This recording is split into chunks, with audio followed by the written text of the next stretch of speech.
Buy and Hold ist eine unglaublich beliebte Anlagestrategie und deswegen stelle ich euch heute wieder 3 Aktien für die Ewigkeit vor. Herzlich willkommen auf dem Börsenparkett. Wir starten sofort rein. Das erste Unternehmen, das ich euch heute mitgebracht habe, ist Walmart. Ja, Walmart ist ein Einzelhandelsriese mit einem globalen Filialnetz und einem wirklich starken Online-Geschäft.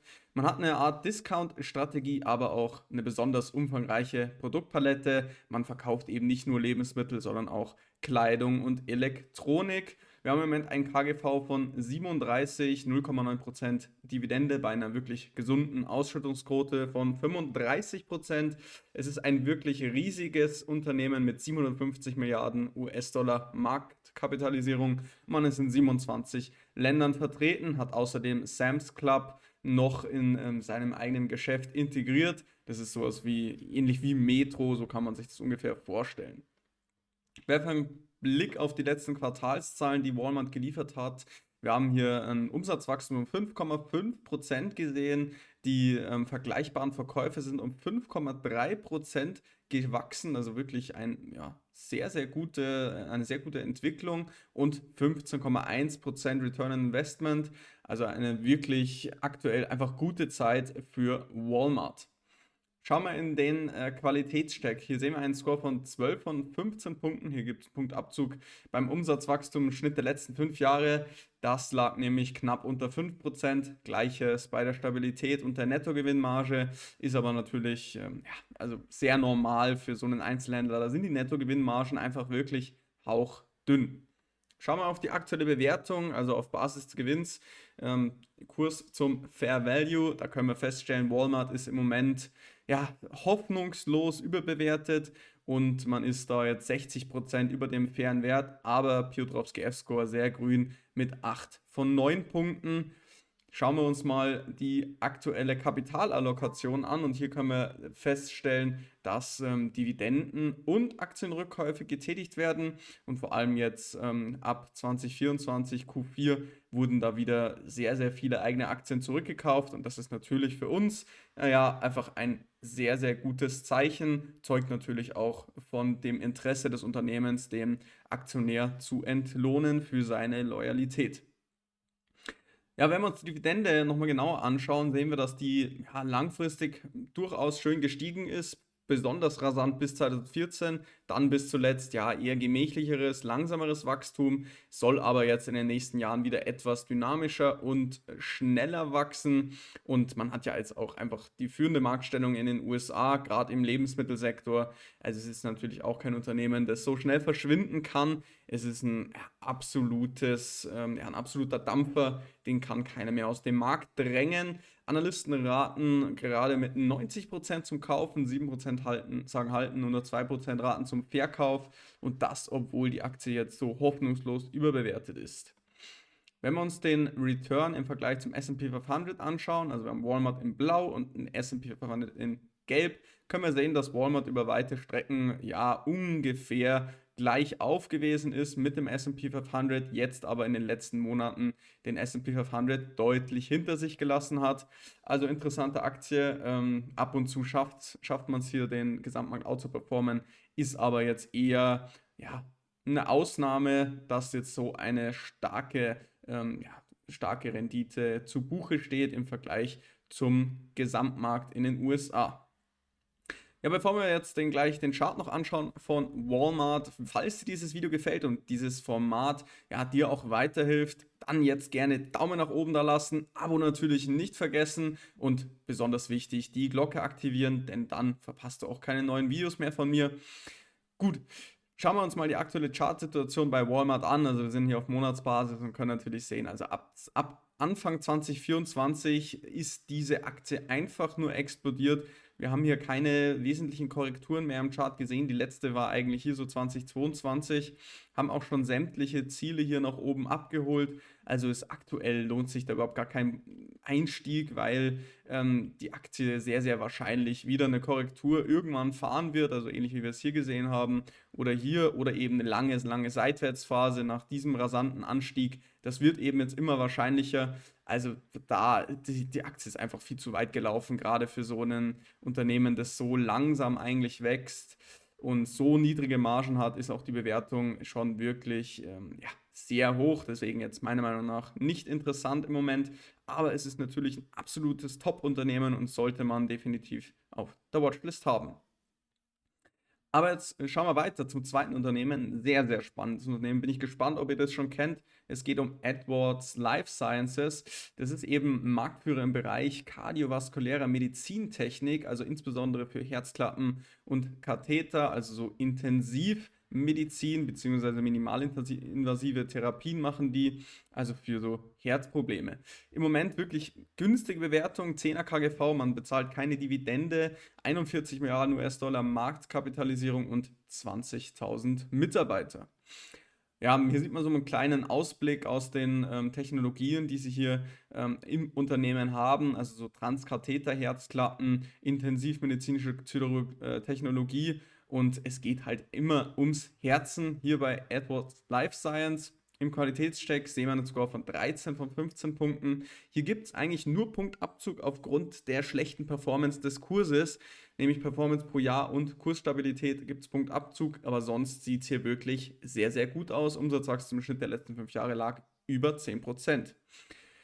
Gucken wir uns noch den Wachstumscheck hier an, da sehen wir auch schon so ein paar Probleme. Umsatzwachstum Time to Market liegt nur bei 0,92% und das wird wahrscheinlich auch einer der Hauptgründe sein, warum die Aktie doch deutlich zurückgekommen ist. Sehen wir auch beim Trend, hier gibt es 4 Punkte Abzug und deswegen insgesamt nur 7 von 15.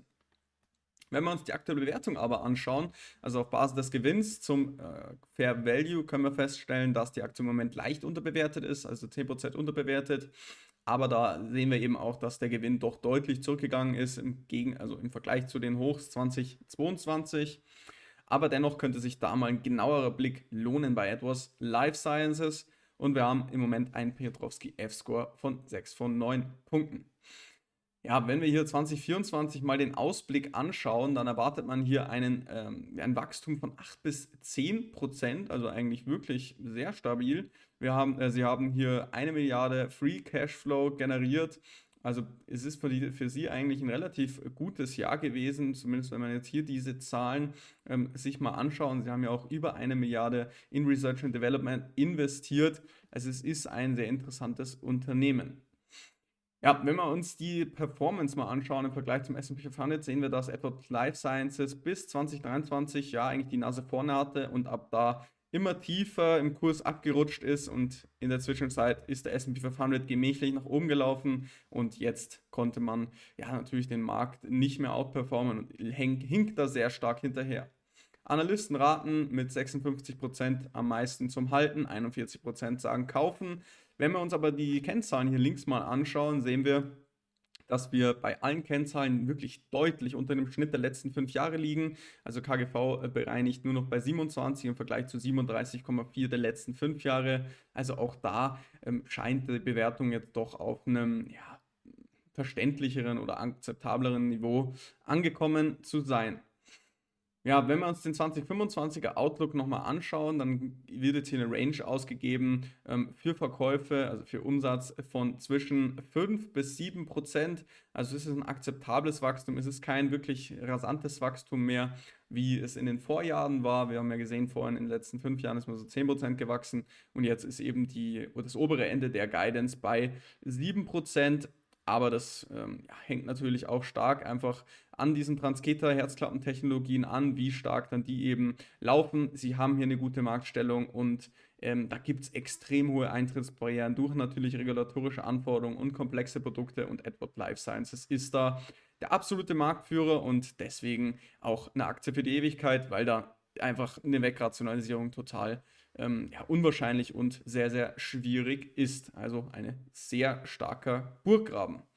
Bevor wir uns den Kurs anschauen von Edwards Life Sciences, falls du noch auf der Suche bist nach dem besten Broker in Deutschland, wo du echte Schweizer Aktien handeln kannst und sogar jetzt die Handelszeiten verlängert wurden, und zwar bis auf 23 Uhr, damit du eben auch auf neue Quartalszahlen reagieren kannst, dann kann ich dir Finanzen Net Zero auf jeden Fall empfehlen. Mit dem ersten angepinnten Kommentar oder dem Link in der Beschreibung kannst du hier ein Konto öffnen und dir 25 Euro Neukundenprämie mitnehmen. Genau. Schauen wir uns jetzt noch den Kurs an von Edwards Life Sciences. auf Monatsbasis, also genau wie bei Walmart. Und hier können wir eigentlich sehen, dass wir jetzt in diesem Trendkanal seit 2000 uns jetzt genau am unteren Ende befinden. Also wir sind hier so lange seit 2022 nach unten gelaufen und einem leicht seitwärts gerichtet und sind jetzt hier an diesem unteren Bereich angekommen.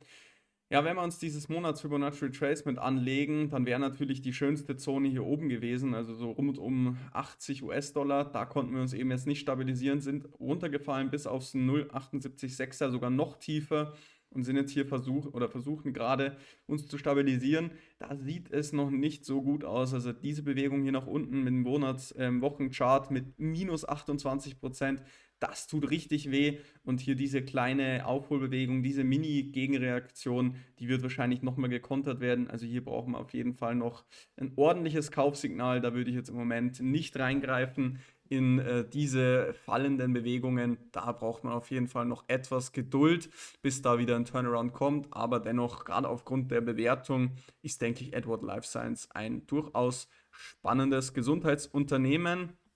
Könnt ihr mir aber gerne mal auch eure Meinung dazu in den Kommentaren dalassen. So, guck mal weiter zum letzten Unternehmen, das ich mit dabei habe. Und das ist ein absoluter Dauerläufer und wirklich extrem hochqualitativ. Und da geht es um Moody's Corporation. Ja, man ist ja führend im Bereich Credit Rating, Risikoanalyse und Finanzforschung. Also klar, die machen praktisch Kreditratings für Unternehmen, Staaten und aber auch Anleihen und haben dann zusätzlich durch einen Analytics-Bereich noch einen Fokus auf Softwareberatung und Bereitstellung von Daten. Und durch ihre hohe Marktstellung, gerade durch diese oligopolistische Struktur neben S&P und Fitch, ist man natürlich ein absoluter Marktplayer, der wirklich sehr hohe Eintrittsbarrieren nochmal hat und absolut ein geschlossener Markt einfach schon ist. Ja, die Bewertung, die sagt das eigentlich auch aus. Wir haben KGV von 44, kleine Dividende 0,71% bei einer Ausschüttungsquote von 32%, 88 Milliarden US-Dollar Marktkapitalisierung, ja, und ist eben ein klassischer Finanzdienstleister. Wenn wir uns hier mal die Financial Results aus dem dritten Quartal 2024 anschauen, dann hatten wir hier MCO, also insgesamt ein Umsatz von 1,5 Milliarden Umsatz, wirklich starkes Umsatzwachstum mit 23%. MA haben wir auch noch 7% Wachstum und Miss 41% Wachstum. Also das Unternehmen allem in allem wächst immer noch wirklich rasant, obwohl das Unternehmen natürlich schon wirklich eingesessen ist am Markt. Schauen wir uns die Qualitätscheck an. Hier sehen wir einen Score von 10 von 15 Punkten. Es gibt Punktabzug beim Umsatzwachstum, bei der Stabilität und der Stabilität des Earnings per Share Wachstums, aber sonst sieht es ganz okay aus. Bei der Dividende sehen wir einen Score von 12 von 15 Punkten. Da sind eigentlich die gleichen Punkte ausschlaggebend wie beim Qualitätscheck an sich, aber auf jeden Fall ja in Ordnung. Wenn wir uns die aktuelle Bewertung anschauen, sehen wir, dass Moody's im Moment 20% überbewertet ist und ja, eigentlich häufig rund um den fairen Wert tendiert. Und es ist tatsächlich relativ selten, dass die Aktie mal so deutlich überbewertet ist. Deswegen könnte da natürlich auch bald wieder mal eine Korrektur anstehen bei der Aktie. Was aber sehr gut ist, der Piotrowski F-Score steht hier bei 9 von 9 Punkten, seltenes Bild. Also das ist natürlich wirklich sehr gut. Ja, dann schauen wir hier nochmal den Financial Overview an. Wir sehen hier ganz links den Umsatzanteil Mix by Quarter. Wir sehen, dass der hier sehr schön verteilt ist. Also einerseits in die Decision Solutions, dann Research and Insights und Data and Information. Man ist jetzt nicht wahnsinnig abhängig von einem einzigen Umsatzsegment. Und der Umsatz insgesamt, der wächst natürlich auch sehr stark. Wenn wir uns hier rechts mal die Entwicklung anschauen, dann ist das allgemein ein wachsendes Unternehmen und gerade hier auch der Revenue Mix nach geografischer Verteilung sehen wir, dass tatsächlich die USA 42% ausmacht. Also man hat hier auch eine wirklich starke Aufstellung in Ländern außerhalb der USA. Gucken wir auf die Dividende, da können wir sehen, ja, die Dividende wird hier wirklich sehr stark erhöht. Ich gehe eigentlich auch davon aus, dass die Dividende weiterhin rasant steigen wird. Man hat da auf jeden Fall noch Luft bei Moody's. Die Analysten raten im Moment mit 46% zum Kaufen und zum Halten und nur 8% sagen verkaufen. Wenn wir uns die Performance anschauen im Vergleich zum S&P 500, sehen wir ja, Moody's konnte in den letzten 6 Jahren den S&P 500 eigentlich die ganze Zeit deutlich hinter sich lassen, hat sich also viel besser entwickelt. Da hat es sich auf jeden Fall gelohnt, die Aktie zu kaufen und zu halten. Also eine wirklich perfekte Aktie für die Ewigkeit. Und auch hier schauen wir uns jetzt den Kurs an von Moody's auf Monatsbasis, also wieder langfristig. Es geht ja hier immer bei uns ums langfristige Investieren. Wir können jetzt auch feststellen, dass wir hier perfekt an diesem Trend abgeprallt sind und hier schön an diesem Trend nach oben laufen. Also da sieht es wirklich gut aus. Haben jetzt auch schon das erste Kursziel bei diesen 500 US-Dollar hier oben geholt. Gefällt mir also wirklich sehr, sehr gut. Dieser Chart ist ein sehr schönes Bild. Und ja, also nächste Unterstützung wäre hier bei 400 US-Dollar, wenn wir da nochmal runterkommen würden. Das wäre dann doch, denke ich, ein attraktiver Einstieg. Das wäre dann eben auch so eine Korrektur um 15%. Und da wären wir ja dann eben auch wieder fast auf dem fairen Wert angelangt. Aber da könnt ihr euch ja, gerne auch das Unternehmen nochmal genauer anschauen und mir gerne unten in den Kommentaren mal da lassen, ob ihr die Aktie jetzt schon im Depot habt. Es ist ja wirklich ein sehr, sehr interessantes Unternehmen. Gerade wenn wir uns hier den ganzen Kanal mal anschauen, hätten wir auch noch deutlich Luft nach oben. Aber ja, gerne mal in die Kommentare schreiben, was ihr da davon haltet. Ich halte sehr, sehr viel von Moody's. Jetzt gucken wir uns noch an, wie die 3 Aktien im Vergleich zueinander und mit dem S&P 500 performt haben. Wir sehen jetzt hier den S&P 500 Total Return in blau und die anderen 3 Aktien rumherum. Ganz unten als schlechteste Aktie war Edward Life Sciences mit 23,54% in den letzten 5 Jahren. Relativ schlechte Performance. Dann hier Moody's mit 14,5%. Also das ist alles hier nicht aggregiert auf diese 5 Jahre. Auf 5 Jahressicht sind es nämlich knapp 100%, fast gleich auf mit dem S&P 500. Also das ist schon ja, durchaus eine gute Performance und gerade Walmart ist hier der Spitzenführer, also die beste Aktie von der Rendite her mit über 150% auf Sicht der letzten 5 Jahre. Also ja, sind spannende Unternehmen mit dabei und die alle grundsätzlich durchaus auch die Möglichkeit haben, dazu den Gesamtmarkt outzuperformen. Ja, aber das waren jetzt die 3 Aktien, die ich euch heute vorgestellt habe. Für alle 3 gilt eigentlich, ja, es sind Aktien für die Ewigkeit, wirklich eingesessene Marktplayer. Und wenn dir dieses Video jetzt gefallen hat, dann unbedingt Daumen nach oben da lassen. Gerne in die Kommentare schreiben, wie dir dieses Video gefallen hat. Immer wichtig, gerne mit dem Video interagieren, kommentieren, hilft mir extrem weiter und sorgt natürlich dann auch dafür, dass dieses Video 9 Leuten vorgeschlagen wird und damit wird dann auch meine Arbeit ja, unterstützt und dann lohnt sich natürlich auch der Mehraufwand, denn wir wollen natürlich, dass Aktien und die Geldanlage in Deutschland immer attraktiver und einfach ja, gesellschaftlich verankert wird und das ist natürlich auch mein Ziel. Also ich möchte da auch einfach viel mehr Akzeptanz in der Gesellschaft erreichen. Ja, aber das war für dieses Video. Ich danke dir auf jeden Fall für die Aufmerksamkeit. Wenn du jetzt noch andere Videos von mir anschauen möchtest und dich für historische Kaufchancen bei Immobilienaktien interessierst, dann kann ich dir dieses letzte Video empfehlen. Da habe ich auch eine sehr, sehr spannende REIT-Aktie vorgestellt. Und das war's für heute. Wir sehen uns beim nächsten Mal und ciao.